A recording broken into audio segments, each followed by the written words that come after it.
I need to get this off my chest because I feel like I'm going crazy. I 22M have been dating Claire 25F for about 14 months now. We met at my best friend Jake's birthday party.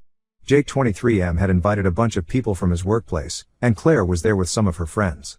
I remember the moment I first saw her. She was sitting in the corner with her laptop, playing Valorant while everyone else was dancing and drinking. I'm a huge gamer myself, so I went over to talk to her. We hit it off immediately. Claire was different from any girl I had dated before.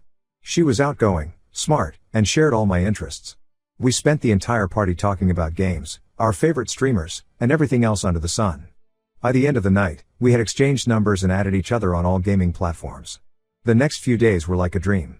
We played Valorant together every night, talking for hours over Discord.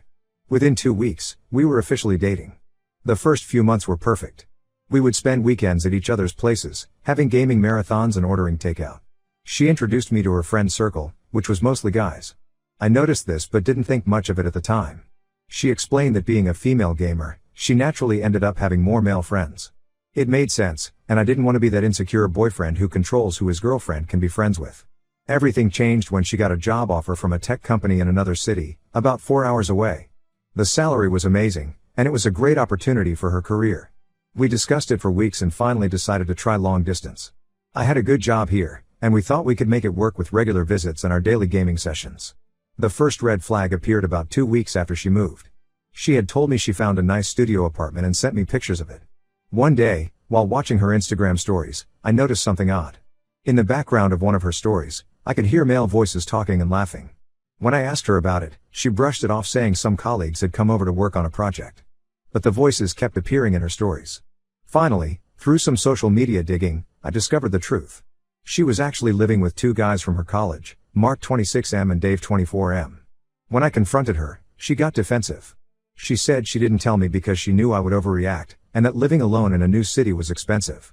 She made me feel like I was being unreasonable for being upset about her lying. I tried to move past this, but then came the situation with her ex, Tom 27M. Claire had mentioned that Tom worked at her new company, but assured me they barely saw each other. One evening, I was on a call with Jake, who had visited the same city for work. He casually mentioned seeing Claire and Tom having dinner at a fancy restaurant. When I asked Claire about it, she said it was a team dinner. But Jake had seen them alone. This led to more digging, and I discovered they had been meeting regularly outside work. Sometimes in groups, but often just the 2 of them. She had hidden all these meetings from me. When confronted, she got angry and said I was being paranoid and that she was allowed to be friends with her ex. The final straw was Kevin 25M, a guy from her new office. At first, I didn't think much of him. He would comment on her Instagram posts, but so did many others. Then I started noticing a pattern. His comments were always flirty, with lots of heart emojis and inside jokes I didn't understand. She would respond to his comments with similar energy. One day, Jake came to me with some concerning information. One of his friends who works at Claire's company told him that Kevin had openly admitted to having feelings for Claire at an office party. Apparently, he had told everyone that he was just waiting for her to break up with her long-distance boyfriend. I brought this up with Claire 2 months ago. She initially acted surprised and said she had no idea Kevin felt that way. She promised to distance herself from him and remove him from her social media. I thought the matter was resolved, but I was wrong. Yesterday morning, while checking her recent posts, I noticed Kevin was still actively commenting. She hadn't removed him, she had just hidden his comments from me. When I confronted her, she exploded. She said I was being controlling and that she was tired of me telling her who she could be friends with. We had a huge fight over text. Later that day, she had a dental appointment. Despite our fight, I texted to check if she was okay because I knew she was nervous about it. She replied with a cold yes and ignored my follow-up messages. In the evening, wanting to patch things up, I opened Valorant hoping to play with her. That's when I saw she was already in a game, with Kevin and 3 other guys from her office. She was playing and laughing with the very person we had just fought about hours ago. I waited until her game ended and called her. Instead of acknowledging how disrespectful this was, she turned the tables on me. She said I was suffocating her with my jealousy and that she was allowed to have male friends. When I pointed out that this wasn't about male friends but about a specific guy who had romantic intentions towards her, she dismissed my concerns. Finally, fed up with the constant lies and disrespect, I gave her an ultimatum: either block Kevin completely or we need to rethink our relationship. Her response left me speechless. She said if she blocks him, she would hate me forever and never speak to me again. She brought up that I had asked her to remove Tom from her social media a few days ago, and she had refused that too, saying I couldn't dictate her social media presence. Now she's acting like nothing happened. Since morning, she's been sending me memes and asking when we're going to play Valorant again. I haven't responded yet. I feel lost and confused. Everyone can see these red flags, the lying about her living situation, secretly meeting her ex, refusing to set boundaries with a guy who openly likes her. But part of me still loves her and wants to believe she'll change. Am I being unreasonable here? Should I give her another chance? Or is it time to accept that this relationship isn't what I thought it was? Update 1. I want to thank everyone who commented on my last post. Your support and advice really helped me see things clearly. A lot has happened in these 2 weeks, and I need to share it all. After reading all your comments, I realized I needed to have a serious face-to-face conversation with Claire. Phone calls and texts weren't cutting it anymore. I had a day off work last Friday, so I decided to drive to her city. I didn't tell her I was coming because I wanted to catch her in her normal routine, not in a prepared state where she could hide things. The drive was long and gave me time to think. I rehearsed what I wanted to say, prepared myself for different scenarios, and tried to stay calm. I reached her apartment building around 7 p.m. I recognized her car in the parking lot, but she wasn't answering her phone. I called 3 times and sent multiple texts, but got no response. According to her Instagram story from an hour ago, she was home, supposedly working late on an urgent project. After waiting in my car for about an hour, getting increasingly worried and frustrated, I decided to go up to her apartment. As I approached her floor, I could hear music and laughter. Not the kind of atmosphere you'd expect from someone working on an urgent project. I stood outside her door for a few minutes, my heart pounding. I could hear multiple voices inside, including Claire's distinctive laugh. When I finally knocked, the music suddenly stopped. After a moment, Mark opened the door. The look on his face when he saw me was priceless, a mix of surprise and what I now recognize as guilt. The scene inside the apartment was like a punch to the gut. Claire was sitting on the couch with Kevin, both holding Nintendo Switch controllers. Mario Kart was paused on the TV screen. Empty pizza boxes and beer cans were scattered around. She jumped up when she saw me, looking terrified. Kevin just sat there, trying to act casual but clearly uncomfortable. Claire started rambling immediately, saying she had finished work early and Kevin had just stopped by. But the scene told a different story. This wasn't a casual drop-by. The pizza boxes were from a place they deliver from only if you order at least 2 hours in advance. I know because we used to order from there when I visited. The confrontation that followed was messy. Claire started yelling about how I was stalking her by showing up unannounced. She said I was controlling and that she was allowed to have friends over. Kevin tried to play it cool, saying they were just hanging out as colleagues, but he couldn't even look me in the eye. That's when something unexpected happened. Mark, who had been standing quietly by the door, asked to speak with me privately. We stepped into the hallway, and what he told me changed everything. According to him, this wasn't a one-time thing. Claire and Kevin had been spending almost every evening together for the past month. They would play games, order food, and sometimes other friends would join, but it was mostly just the 2 of them.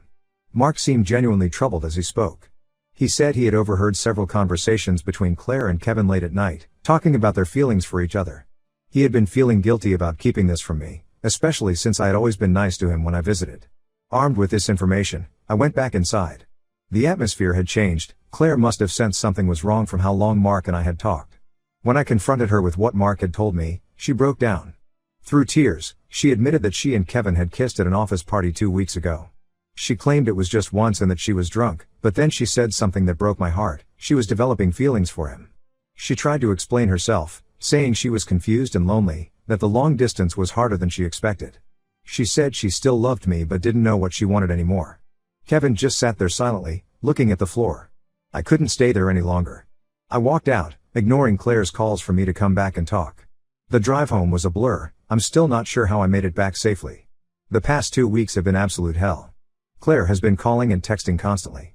Sometimes she's apologetic, saying she made a huge mistake and wants to work things out. Other times she's defensive, saying I drove her to this with my jealousy and controlling behavior. She even got her friends to message me, telling me I'm overreacting and that it was just one drunken kiss. Kevin had the nerve to send me a message on Instagram, a long paragraph about how sorry he was and how he never meant for things to go this far. But something in his message caught my attention. He mentioned things about that office party that didn't match Claire's version. According to him, the party was just an excuse. They had been growing closer for weeks before that. I haven't blocked either of them yet. I know I probably should, but part of me wants to see how many more lies they'll tell. Their stories keep changing with each message, and none of them add up. Claire says it was just one kiss, Kevin implies it was more, and now I'm starting to wonder what else they're hiding. Jake thinks I should just cut all contact and move on, but I can't shake the feeling that there's more to this story. Mark has been messaging me too, saying he has more to tell me but wants to do it in person. I'm planning to drive back there next weekend to hear him out. I'll update again after I talk to him. I know I should probably just walk away now, but after 14 months together, I feel like I deserve to know the full truth. Even if it hurts more. Update 2: Things have gotten so much worse since my last update. The truth finally came out, and it's more twisted than I could have imagined. Remember how I mentioned that Claire's stories about the office party didn't match Kevin's version? Well, now I know why. Last week, Dave, Claire's other roommate, reached out to me through Jake. He said he had been wrestling with his conscience ever since he saw my last update on Reddit. One of his friends had shown him my post, and he immediately knew it was about Claire. He asked to meet me in person, saying there were things I needed to know. We met at a coffee shop halfway between our cities. Dave looked nervous and uncomfortable, nothing like the cheerful guy I remembered from my visits to their apartment. He started by apologizing for not telling me sooner, saying he had promised Claire he wouldn't get involved. But after seeing how she was trying to manipulate the situation and paint herself as the victim, he couldn't stay quiet anymore. According to Dave, Claire and Kevin's relationship didn't start with a drunken kiss at an office party. They had been secretly dating for almost 2 months, starting just a few weeks after she moved to the city. All those late work nights and gaming sessions were covers for their dates. They would often go out to dinner while telling me she was working late, or hang out at the apartment when they knew I would be busy with my evening shifts. But here's where it gets even more messed up. Remember Tom, her ex who she kept meeting? Dave revealed that Claire was still involved with him too. The three of us, me, Kevin, and Tom, had no idea about each other. The apartment situation wasn't just a coincidence either. She had specifically chosen to live with Mark and Dave because they were friends with Tom from college and could help cover for her when she was with him. Dave showed me text messages where Claire had asked him and Mark to lie for her if I ever asked questions. She had different stories prepared for different scenarios. If I showed up unexpectedly, they were supposed to say she was working late. If I asked about Tom, they were supposed to say they were all hanging out as a group. The real kicker came when Dave revealed why he finally decided to tell me everything. Last week, he overheard Claire on the phone with another guy, someone neither of us knew about. She was using the same sweet voice and pet names she used with me. Dave said that was when he realized she wasn't just confused or making mistakes, she was deliberately playing with multiple people's feelings. I confronted Claire with all this information.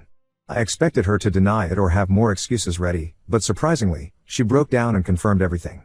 She tried to justify it by saying she had commitment issues stemming from her parents' divorce. She said she felt pressured by the long distance and didn't want to lose any of us. She even tried to blame it on Mark and Dave, saying they should have stopped her or told us sooner. Kevin and Tom didn't know about each other either. Dave had already told them everything before meeting me. Tom apparently went ballistic when he found out, especially since he had been thinking about getting back together with Claire seriously.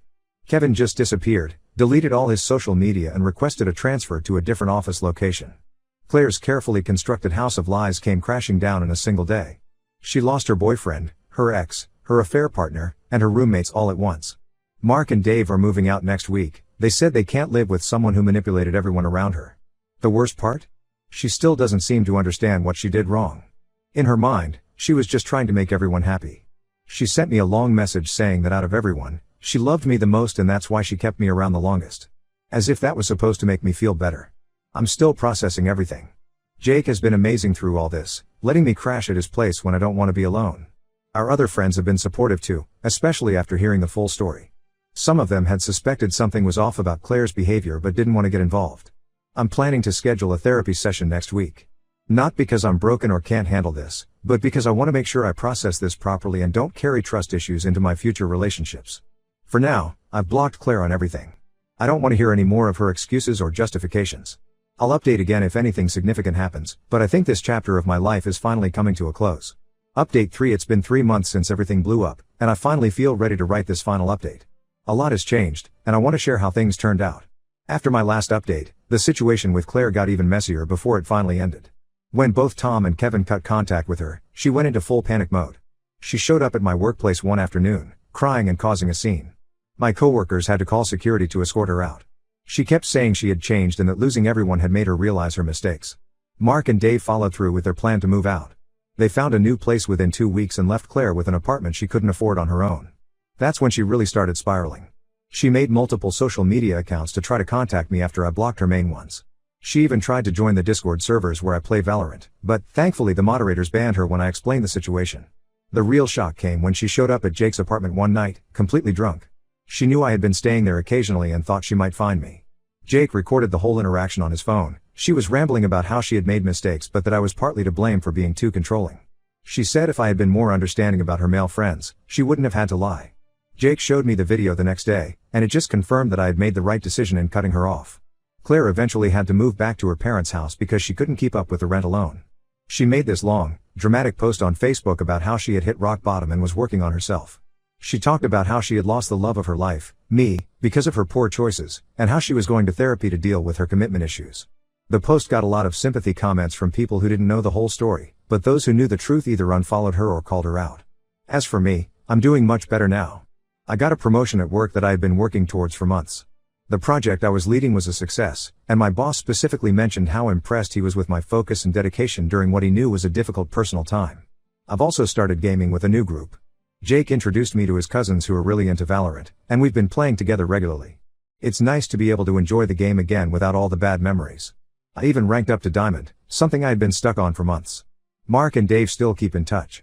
They send me updates about Claire occasionally, not because I ask, but because they want to warn me if she's planning something. Last they heard, she had tried to get back with Tom again, but he shut her down immediately. The whole experience taught me a lot about self-respect and recognizing red flags. Sometimes people ask if I regret not seeing the signs earlier, but I don't beat myself up about it. You can't spot patterns you've never seen before. What matters is how you act once you do see them. I thought about trying dating apps recently, but I decided to give myself more time. I'm enjoying focusing on my career, my friends, and my hobbies without having to worry about someone lying to me or manipulating me. I know this isn't the dramatic ending some of you might have expected, no epic confrontations or grand acts of revenge. But sometimes the best revenge is just moving forward and being happy. Claire lost everything because of her own actions, and I gained a better understanding of what I want in a relationship and what I won't tolerate. That's it for updates from me. Thanks to everyone who supported me through this journey. Time to close this chapter and move on to better things.